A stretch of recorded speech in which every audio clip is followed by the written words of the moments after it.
Welcome back everyone, you are watching student Khabri. And क्योंकि हम चला रहे हैं हमारा पूरा का पूरा एग्जामिनेशन सेशन, सो अब हम बात करने वाले हैं BCE एग्जामिनेशंस के बारे में। So just for a little information, ये होता है Bihar combine entrance competitive examination. So ये जो एग्जामिनेशन है ये उन सारे स्टूडेंट्स के लिए है जो बिहार बोर्ड से स्टडी करते हैं और आगे भी बिहार बोर्ड से एफिलिएटेड कॉलेजेस में अपना करियर चाहते हैं। ये जो सारे स्टूडेंट हैं जो कि मेडिकल, एग्रीकल्चरल या इंजीनियरिंग फील्ड में जाते हैं बिहार बोर्ड से, सो वो दे सकते हैं ये common state level entrance examination, जिसकी जो स्कोरिंग्स होती हैं, जो मार्क्स होती हैं, बहुत ही इंपॉर्टेंस रखती हैं अलग अलग यूनिवर्सिटीज़ में जब आप एडमिशन लेने जाते हैं अपने अंडर ग्रेजुएशन या फिर पोस्ट ग्रेजुएशन के डिप्लोमा, सर्टिफिकेट्स एंड ये सारे स्टडीज़ के लिए। अगर आप इसके ऑफिशियल वेबसाइट जाना चाहते हैं तो वो होती है bceboard.bihar.government.in। एंड इसके अगर आप और भी कुछ जानना चाहते हैं तो वो डिस्क्रिप्शन बॉक्स में सारे लिंक्स होंगे जो आपके लिए बिल्कुल यूज़फुल हैं। ऐसे और भी यूज़फुल लिंक्स जो आपके लिए बहुत ही इंपॉर्टेंट होंगी ये सारी डिस्क्रिप्शन बॉक्स में है। सो आप प्लीज़ उसको जाके चेकआउट ज़रूर करें and do let us know अगर आपको कोई भी डाउट्स हैं इस वीडियो को देखने के बाद भी तो हमें कॉमेंट सेक्शन में ज़रूर बताएं। अब जो स्टूडेंट्स एग्ज़ाम्स के लिए प्रिपेयर कर रहे हैं या उन्हें डेट्स जाननी हो तो मैं बता दूं कि कहीं ना कहीं एंड ऑफ अप्रैल से मिड ऑफ मई तक इसकी जो फिलिंग, जो आप फॉर्म्स फिल कर सकते हैं, जो एप्लीकेशन फॉर्म्स जाते हैं उनकी डेट होती है। जो लास्ट 2019 का एस्टिमेट है वो 29 ऑफ अप्रैल से 20 ऑफ मई तक रहा है। तो इस बीच में आप अपने जो एप्लीकेशन फॉर्म्स हैं वो फिल कर सकते हैं। अब अगर मैं बात करूं कि आपका एग्जामिनेशन कैसे होगा, एग्जाम पेपर में कैसे क्वेश्चंस आएंगे, तो उस बारे में अगर हम बात करते हैं तो जो आपका एग्जामिनेशन होता है वो ऑफलाइन मोड होता है। दैट मीन्स एक written test, pen and paper test होता है एंड पूरा जो आपका एग्जाम होता है वो ऑब्जेक्टिव बेस्ड होता है। जहाँ तक बात है कि कैसे सेक्शंस आते हैं तो मैं बता दूं कि इसमें 3 सेक्शन होते हैं एग्जाम्स में। हर सेक्शन 400 मार्क्स का होता है। आप इसमें से सिलेक्ट कर सकते हैं या तो वो होगा फिजिक्स, केमिस्ट्री, मैथ्स या फिर फिजिक्स, केमिस्ट्री एंड बायोलॉजी।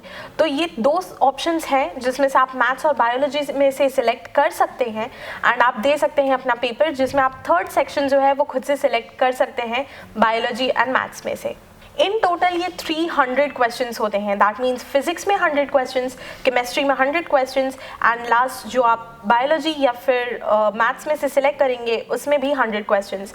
तो टोटल आपके 300 क्वेश्चंस होते हैं एंड ईच करेक्ट आंसर आपको देते हैं 4 मार्क्स एंड हर एक रॉन्ग आंसर आपको देता है -1। नेगेटिव मार्किंग भी होती है इस सेम पेपर में। जो टोटल ड्यूरेशन है वो होता है 4 आवर्स 30 मिनट इस पूरे पेपर को कंप्लीट करने के लिए। दैट मीन्स जो आपको सेक्शन वाइज देखा जाए तो आपको 1 आवर 30 मिनट मिलेगा पर सेक्शन। अब अगर हम बात करते हैं कि एलिजिबिलिटी क्राइटेरिया क्या होता है, तो इसके कुछ एलिजिबिलिटी क्राइटेरिया हो सकते हैं जिनमें से इंक्लूड करता है कि आप फर्स्ट ऑफ ऑल एक इंडियन कैंडिडेट हो।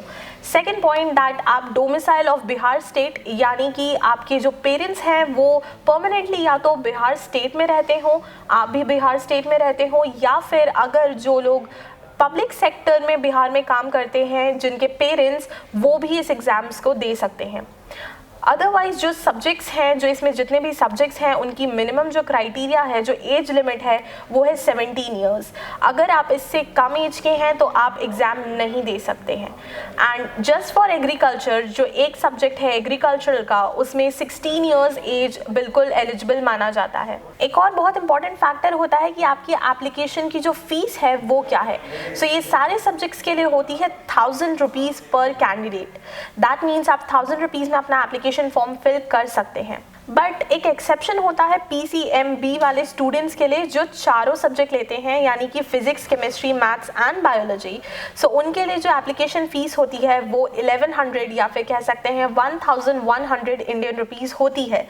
जस्ट बिकॉज उनका एक सब्जेक्ट ज़्यादा है तो उन्हें एप्लीकेशन फ़ीस भी उसी हिसाब से पे करनी पड़ती है। अगर हम बात करते हैं कट ऑफ परसेंटेज की, जो जनरल कैंडिडेट्स हैं या जनरल कैटेगरी के स्टूडेंट्स हैं उनके लिए 50% कट ऑफ मार्क्स होता है, 50% उन्हें स्कोर करना पड़ता है। बट अगर हम बात करें रिजर्व कैटेगरी जैसे कि OBC, ST, SC की, तो ये सारे कैंडिडेट्स जो है 40% इनका कट ऑफ क्राइटेरिया होता है। ऐसी अगर और भी इन्फॉर्मेशन आप जानना चाहते हैं तो हमें कमेंट्स बॉक्स में ज़रूर बताइए, एंड जितने भी आपके डाउट्स हैं वो भी कमेंट बॉक्स में ज़रूर पूछ लीजिए। एंड इसमें जो इंपॉर्टेंट वेबसाइट्स हैं हमने वो डिस्क्रिप्शन बॉक्स में दी हुई हैं, तो आप डिस्क्रिप्शन बॉक्स भी ज़रूर चेक करें। Till then, you can just like this video, share with all your friends, subscribe to the channel and hit the notification bell.